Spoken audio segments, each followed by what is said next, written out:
একসময় সাভারের নামাবাজার ছিল বাঁশ বেতের তৈরি ঝুড়ি, সাজি ও গৃহস্থালী সামগ্রীর অন্যতম জমজমাট বাজার। তবে প্লাস্টিক পণ্যের দাপট, কাঁচামালের দাম বৃদ্ধি এবং কারিগরের সংকটে এখন সেই ঐতিহ্য অনেকটাই ম্লান। তবুও মৌসুমি চাহিদা আর পুরনো ক্রেতাদের ভরসায় টিকে থাকার চেষ্টা করছেন ব্যবসায়ীরা। মোজো বিরাট কারবার। মোজো 1 লিটার ও 2 লিটার কিনে তুমিও জিতে নিতে পারো ফ্যামিলি কার, স্পোর্টস বাইক, টিভি, আইফোন ছাড়াও থাকছে লক্ষ লক্ষ নিশ্চিত গিফট।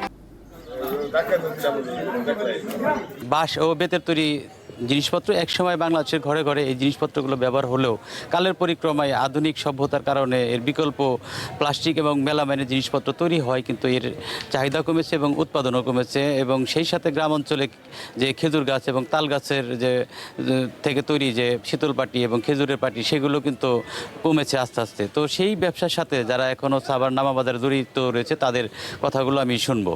কিছু প্লাস্টিক বা বিভিন্ন দিক থেকে আমাদের একটু চাহিদা অনেক কমে গেছে। কিছু কিছু জিনিস ভালোই চলে, যেমন হুগলা পাটি, জাকা, তারপরে হুক্কা, শীতল পাটি, খেজুর পাতার পাটি, বিভিন্ন কিছু মিলিয়ে মোটামুটি চলে। ব্যবসা আমার দাদাই করতো, আমার আব্বাই করতো। এখন আমরা বংশগতভাবে ধরে রাখছি। এখন আপনার প্লাস্টিকের মালের লেগে এগুলো বেচা কিনে অনেক কমে গেছে, আগের মতো নাই। এখানে আপনার কুটির শিল্পের যাবতীয় যা আছে এগুলো মনে হয় যে আমরা পাইকারি আর খুচরা বিক্রি করি। ঢাকা জিঞ্জিরা, চক বাজার, আপনার কাউরান বাজার এবং কি সাভার থানায় যে দোকান আছে প্রত্যেকটাই এখান থেকে নেওয়া যায়। আর আমাদের বিভিন্ন আইটেম, তো এই আইটেম যোগাইতে আমরা অনেক জায়গায় যাই। আমি ওই যে পলো কিনতে আসছিলাম একটা, আর কি ওই যে কবুতর পালি তো।